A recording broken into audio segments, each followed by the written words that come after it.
हमने पुराना से एक कैंपेन लॉन्च किया है, पढ़ेगा मेवात बढ़ेगा मेवात। एनरोलमेंट बढ़ाने के लिए और जो बच्चे स्कूल आते हैं उनको रिटेंशन, उनको वो ताकि कंटिन्यू करें क्लासेस, लर्निंग आउटकम बेटर हो, पेरेंट्स की प्रतिभागिता हो और जो हमारे बाकी टीचर्स की जो अटेंडेंस है वो उसमें इंश्योर हो, टीचर्स उसमें इंटरेस्ट लें। और जो नू का एक है कि साक्षरता दर या जो आउटकम है वो काफ़ी कम है, उस मिथ को हम तोड़ेंगे। और हमने कल पुराना से उस कैंपेन को लॉन्च किया, काफ़ी अच्छा रुझान, सभी सरपंच, सभी मौजूद व्यक्ति, सभी हमारे BRCC RCA प्रिंसिपल्स ने उस वर्कशॉप में पार्टिसिपेट किया। कल 4 अप्रैल को वही जो वर्कशॉप है वो फिरोजपुर जिरका और नगीना ब्लॉक के लिए, फिरोजपुर जिरका क्षेत्र के स्कूलों के लिए की जाएगी। 7 तारीख को वो नू उपमंडल के अंदर पढ़ने वाले जितने भी हमारे स्कूल्स हैं, जितने भी हमारे जनप्रतिनिधि हैं, उनके साथ वो बैठक की जाएगी। और 9 तारीख को जो है वो ताउड़ू में ये चीज़ होगी। तो पढ़ेगा मेवात बढ़ेगा मेवात, तालीम से तरक्की, ये इसका एक मोटो है। और इसमें सारे जो क्लास 1 और 2 ऑफिसर्स हैं, A और B ग्रुप के जो ऑफिसर्स हैं जिले के, वो एक स्कूल्स को या एक पंचायत को वो एक तरह से एक मेंटरशिप वो करेंगे। और माननीय मुख्यमंत्री जी ने इस साल के जो बजट है, बजट में भी इस चीज़ की घोषणा करी थी कि सारे क्लास A और B ऑफिसर स्कूलों की एक मेंटरशिप करें। उससे हमें ना केवल बच्चों की कैरियर काउंसलिंग का एक मौका मिलेगा कि क्योंकि अलग अलग स्ट्रीम के क्लास A और B ऑफिसर्स उनसे जुड़ेंगे, बच्चों से वार्तालाप करेंगे। साथ ही स्कूल का कोई इंफ्रा है या स्कूल की कोई चीज़ें हैं, वहाँ के जो स्कूल मैनेजमेंट कमेटी है, मौजूद व्यक्ति हैं, सरपंचेज हैं, इनसे भी उनका इंटरेक्शन होगा। और हर महीने जब एक जाएंगे तो इससे एक अच्छा आउटकम आएगा। तो हमने ऑलरेडी उसकी तैयारी कर ली है। सारे अधिकारी 30 अप्रैल तक जो है वो स्कूल के प्रवेश उत्सव है, चाहे स्कूल की असेंबली सेशन है, चाहे बाकी उनका जो भी उनका सत्र का एक टाइमिंग होता है, लर्निंग है या बाकी जो विषय हैं, उनमें वो जुड़ेंगे। तो ये इसी दिशा में एक कदम है जो माननीय मुख्यमंत्री जी की विजन को सार्थक करता है कि एक ओनरशिप मेंटालिटी आनी चाहिए। और जो हमारी गवर्नमेंट स्कूलें हैं उनमें चाहे इंफ्रा हो, चाहे टीचर्स की कैपेबिलिटी हो, उसमें कहीं कोई पीछे नहीं है। और एक आउटकम ओरिएंटेड, जिस दिशा में ऑलरेडी जैसा नू में एक नकल की बड़ी समस्या थी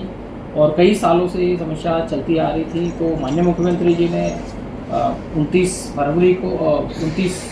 तारीख को पिछले महीने VC करके और उसमें डायरेक्शन जो है वो दी थी कि भी नकल रहित एग्ज़ाम कराना है। और पूरे हरियाणा ने इसका बीड़ा उठाया। तो इसका आउटकम था कि 5 साल में सबसे कम जो है वो नकल के मामले देखने को मिले हैं पूरे हरियाणा में। उसमें नू में भी पिछले कई वर्षों में सबसे कम मामले इस बार मिले हैं। अभी भी कुछ मामले मिले हैं जो कि हमारा ध्येय उसमें है कि 0 जो है केसेस अगले साल, चाहे अनफेयर मीन्स के हों, चाहे दूसरे की जगह कोई एग्ज़ाम दे के कोई FIR दर्ज कराई गई है वो केसेस हों। और ऑलरेडी बहुत सामाजिक सपोर्ट से ये आउटकम को हम अचीव कर पाए हैं, हमारी टीमें मुस्तैद रही हैं। तो मार्च के महीने में नकल के केसेस हमें देखने को नहीं मिले हैं। यही पढ़ेगा मेवात बढ़ेगा मेवात वाली जो मुहिम है, इसी का एक पार्ट है। तो हमारा अगले साल ना केवल बोर्ड एग्ज़ाम को इम्प्रूव करना है, 12th और 10th क्लास के बोर्ड एग्ज़ाम को, बट हर क्लास में जो लर्निंग है या सीखने का जो है कि ये कई बार सुनने को आता है कि भी 6ठी क्लास में बच्चा चला गया, उसको बेसिक चीज़ें नहीं आती, जो हमारे अलग अलग रिसर्च रिपोर्ट में भी आता है कि लर्निंग आउटकम काफ़ी कमज़ोर है। तो फोकस हर क्लास पे होगा और उसका रिजल्ट जो है वो हमें देखने को अगले साल भी देखने को मिलेगा। और आने वाले साल में शिक्षा का जो परिदृश्य है वो नू में बदल जाएगा। कि ये मांग पिछले प्रेस कॉन्फ्रेंस में भी विषय आया था, मीडिया के माध्यम से भी, और गत जो असेंबली सत्र है इसमें भी ये विषय उठा है। तो मैं समझता हूँ कि इसमें जो भी सकारात्मक चीज़ होगी, जल्दी सकारात्मक चीज़ हो, और जो मांग है वो जल्दी ही पूरी होने की जो प्रक्रिया हमारे माध्यम से जो जाएगी वो हम भेज देंगे। तो उसमें जैसे ही कोई अपडेट आती है तो उसको हम सुनिश्चित रूप से आपको अवगत करें। कि बजट सत्र इस बार 29 मार्च को ही ख़त्म हुआ, तो चंडीगढ़ लेवल पे जो अधिकारी, और पीछे नगर निकाय चुनाव भी थे, आचार संहिता लगी हुई थी, तो आचार संहिता में अप्रूवल एक विषय रहता है। तो ऑलरेडी भेजा हुआ है और जल्दी इसमें जैसे ही अपडेट आएगा तो हम उसमें अवगत करा देंगे। सर, जंगल सफारी को मंत्री भी आए थे, तो उसमें कुछ प्रोग्रेस रिपोर्ट मांगी है, कोई आगे रिपोर्ट मांगी है, या भी ऐसे ही रखा हुआ है? इसमें काफ़ी तेज़ी से चंडीगढ़ लेवल पे काम चल रहा है। जिला स्तर पे जो पैमाइश रिपोर्ट थी, बाउंड्री वॉल के एस्टीमेट और बाकी जो सारी चीज़ें थी, वो सारी चीज़ें जा चुकी हैं और इसमें नियमित रूप से माननीय मुख्यमंत्री जी के, माननीय कैबिनेट मिनिस्टर साहब के लेवल पे लगातार इसमें बैठकें हो रही हैं और मुझे उम्मीद है कि जल्दी ये चीज़ भी धरातल पे आएगी। इससे गुड़गांव और नूंह में पर्यटन बढ़ेगा, रोजगार बढ़ेगा और क्षेत्र का विकास होगा। सर बीपीएल को लेकर कि इसमें परिवार पहचान पत्र के माध्यम से अब एक सरकार ने बड़ा पारदर्शी एक सिस्टम परिवार पहचान पत्र का है, जिसके माध्यम से इनकम वेरिफिकेशन है, कास्ट सर्टिफिकेट है और कोई भी सरकार के जो लाभ हैं वो उससे जुड़े हुए हैं। और इसमें जो इनकम वेरिफिकेशन वो एक कमेटी से होता है। कमेटी से अगर कोई संतुष्ट नहीं है तो वो सेक्टोरल कमेटी होती है और सेक्टोरल कमेटी के बाद भी अगर किसी को कोई आपत्ति है तो माननीय मुख्यमंत्री जी ने निर्देश दिए हुए हैं कि समाधान शिविर में सभी अधिकारी वहाँ बैठें और एक कमेटी जो है घर जाके या उसकी कोई अगर बीपीएल की डिमांड है या उसकी इनकम उसको लगता है कि ज़्यादा है तो कमेटी को वेरीफाई करती है। फिर हम उसको एडीसी को उसमें सक्षमता दी हुई है सरकार की तरफ से, तो वो उसमें अप्रूव करते हैं। साथ ही बिल्कुल ये सही बात है कि सरकारी योजना का कोई गलत लाभ लेता है, चाहे वो उसके इनकम ज़्यादा है लेकिन वो उसको कम दिखा के लाभ लेता है, तो ऐसी चीज़ों में माननीय मुख्यमंत्री जी के भी स्पष्ट निर्देश है और सरकार के हमेशा से इस चीज़ में जीरो टॉलरेंस की पॉलिसी है कि कोई भी गलत घोषणा करके गलत चीज़ दिखा के अगर वो लाभ लेगा कोई भी तो उसे न केवल रिकवरी बनेगी पर उस पर क्रिमिनल एक्शन होगा। इसी कड़ी में पीछे कुछ सीएससी सेंटर और कुछ सीपीएलओज ने जो है झज्जर की कुछ फैमिली आईडी से छेड़खानी करी थी, जिसमें झज्जर पुलिस ने कार्रवाई करते हुए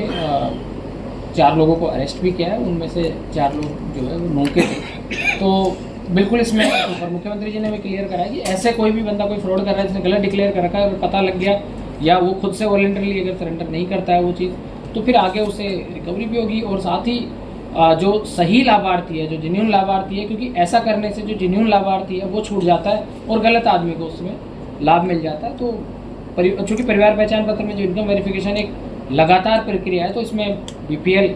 जुड़ता भी रहता है और कोई अगर किसी के घर में जैसे नौकरी लग गई, उसकी आय बढ़ी तो ऑटोमेटिकली आगे एक्सक्लूजन भी होता है। तो बहुत ही अच्छी पारदर्शी प्रक्रिया है और इसमें लगातार काम होता रहता है। फिर भी अगर कोई नागरिक को कोई आपत्ति है, कोई उसको इनकम में असंतुष्टि है या उसकी परिवार पहचान में कोई त्रुटि है,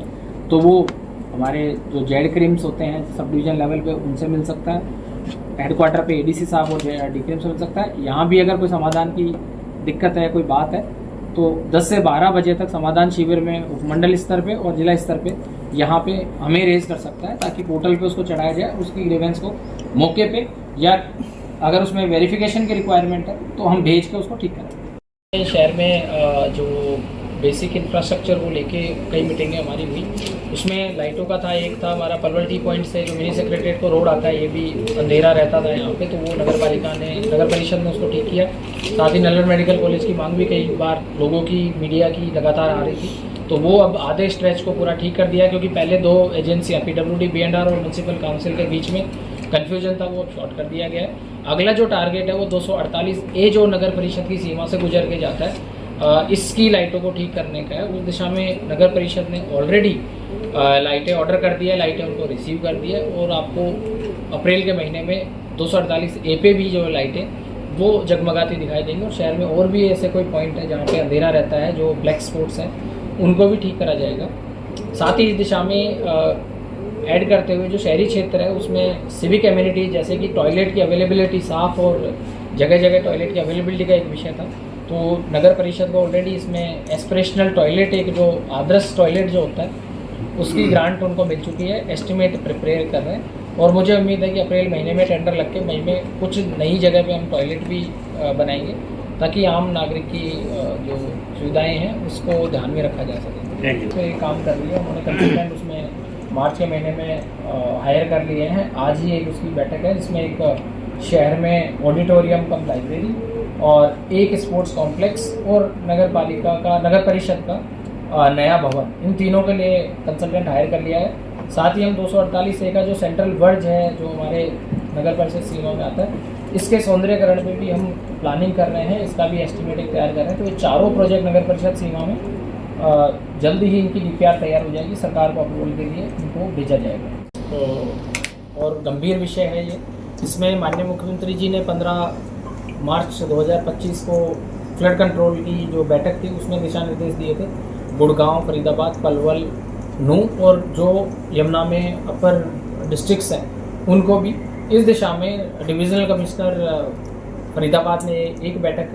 तीनों जिलों के लिए, उसके बाद जो मंडल आयुक्त गुड़गांव है उन्होंने भी पिछले सप्ताह जो है वो गुड़गांव में बैठक ली है और स्पष्ट निर्देश दिए हैं कि जितनी भी जो नेटवर्क है हमारे ड्रेन्स का नेटवर्क है उसके सोर्स पॉइंट क्या है, चाहे वो मीट फैक्ट्री से जा रहा हो, चाहे वो किसी फैक्ट्री से, चाहे वो सीवरेज का प्रॉपरली, ये भी कंप्लेन आई थी कि STPs जो है वो प्रॉपर ट्रीट नहीं कर रहे हैं और वो ड्रेन में डाल दे रहे हैं। तो इसकी एक विस्तृत रिपोर्ट बनाने के लिए दिशा निर्देश उन्होंने दिए हैं। क्योंकि हमारी जो ड्रेन है नूंह ड्रेन है और जीना ड्रेन है उसमें जो पलवल और फरीदाबाद से आगे से कुछ कनेक्टिविटी आती है तो कुछ वहाँ भी है, तो उनको भी दिशा निर्देश डिविजनल कमिश्नर साहब ने दिए और हमने एक यहाँ पे उपमंडल स्तर की कमेटियाँ गठित करी है इस विषय में, जो कि दोनों एक्सप्रेस वे जो है हमारे और KMP, इससे चाहे जो फ्लड का जो पानी है, जो बारिश के दिनों में जो जल भराव की समस्या है, वो जो लोगों का आवागमन का जो रास्ता है, जो रेवेन्यू रास्ते अवरोध कर दिए गए हैं वो, और पोल्यूशन जो सोर्स पोल्यूशन हो रहा है, ताकि ये बाद में चूँकि यमुना नदी यहाँ से जाने के बाद पलवल्स के बाद वो यमुना में वहाँ पे उजीना डाइवर्जन ड्रेन जो है वो यमुना नदी में मिलती है। तो मुख्यमंत्री जी के बिल्कुल स्पष्ट निर्देश थे और हम इस पर काफ़ी गंभीरता से काम कर रहे हैं। कल ही हमने कमेटी गठित करी है और 15 दिन का समय दिया है कि कमेटी एक कॉम्प्रिहेंसिव इसमें रिपोर्ट दे और जो सोर्स पे यहीं छोड़ रहे हैं, मैं आपके माध्यम से बिल्कुल स्पष्ट वो देना चाह रहा हूँ कि अपना यहाँ पे उपचारित तंत्र लगाएं, उसको ट्रीट करें। ट्रीट के बाद ये अगर इसमें कोई दोषी पाया जाता है तो उस पर एनवायरमेंटल कंपनसेशन भी लगाया जाएगा और साथ ही रेलिवेंट सेक्शंस में FIR भी दर्ज कराई जाएगी। अभी 3 से 4 जगह जो है मैंने खुद व्यक्तिगत तौर पे देखी है और हम जो हमारे एग्जिस्टिंग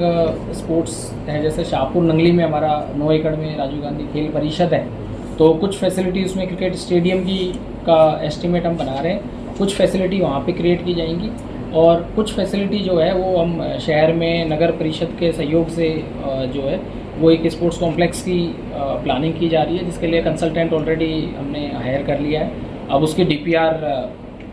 बनाने की प्रक्रिया शुरू हो चुकी है। जैसे DPR बन जाएगी तो सरकार को वो जो प्रपोज़ल है वो भेजा जाएगा और स्वीकृति के बाद उस पर भी काम शुरू होगा। और गाँव में ज़मीन देखी है, हर जगह की ज़मीन में कुछ जो दिक्कतें थी और जो लोग जो मेन ध्येय हमारा ये है कि शहर के लोग जब वो स्टेडियम बने तो एक्सेसिबल हो, ताकि पैदल भी आदमी जा सके और खेल सुविधाओं का फ़ायदा उठा सके। तो उस दिशा में काम चल रहा है, उसमें भी मुझे उम्मीद है कि अप्रैल के महीने में हम जो जगह है वो आइडेंटिफाई कर लेंगे।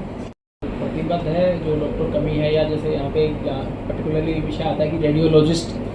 रेगुलर अवेलेबल नहीं होने की वजह से, तो अब सरकार ने उसमें टेंडर किया है कि आउटसोर्स बेस पे रेडियोलॉजिस्ट एक कोई एजेंसी को दिया जाए जो कि रिपोर्टें जो है वो समयबद्ध दे सके, ताकि उसको अपना रिपोर्ट के लिए गुड़गांव या फिर फरीदाबाद नहीं जाना पड़े। और डायरेक्टर मेडिकल एजुकेशन साहब को भी इससे अवगत करा दिया गया और डायरेक्टर नलगढ़ मेडिकल कॉलेज में वो भी इसमें प्रतिबद्ध है और असिस्टेंट प्रोफेसर, एसोसिएट प्रोफेसर्स वगैरह की जो रिक्रूटमेंट है कॉन्ट्रेक्चुअल बेस पे और रेगुलर रिक्रूटमेंट है, सरकार लगातार ये इसमें प्रयास कर रही है। क्योंकि जैसा आप सबको विदित है कि पिछले साल 2 मॉडल कोड ऑफ कंडक्ट थे, फिर तीसरा मॉडल कोड ऑफ कंडक्ट नगर निकाय चुनावों का हो गया, तो इस करके जो है कई रिक्रूटमेंट और कई जो रिजल्ट्स हैं वो डिक्लेयर नहीं हो पाए। तो आपको इस वित्तीय वर्ष में इसमें बदलाव देखने को मिलेगा और सरकार इसमें पूरी तरह से प्रतिबद्ध है कि स्वास्थ्य सेवाएँ जो है आम आदमी को, लास्ट माइल का जो आदमी है, अंत्योदय का जो आदमी है, उसको वहीं मिले। और हमने पीछे मेवाड़ डेवलपमेंट एजेंसी की मीटिंग में भी ये करा था कि कुछ जगह पे हमारे अल्ट्रा साउंड मशीनें नहीं हैं, तो हमने उसमें भी हेल्थ विभाग से जो है सिविल सर्जन से प्रपोजल मांगा है ताकि कुछ अल्ट्रा साउंड मशीनें MDA के बजट से हम खरीद के और उनको दे पाएँ, ताकि पुनाना, फिरोजपुर, जिरका या मानीखेड़ा जो हमारा स्वास्थ्य केंद्र है वहाँ अल्ट्रा साउंड के लिए महिलाओं को बाहर ना जाना पड़े या फिर बाहरी किसी केंद्र पे करा के उनका आउट ऑफ पॉकेट जो है वो खर्चा ना हो।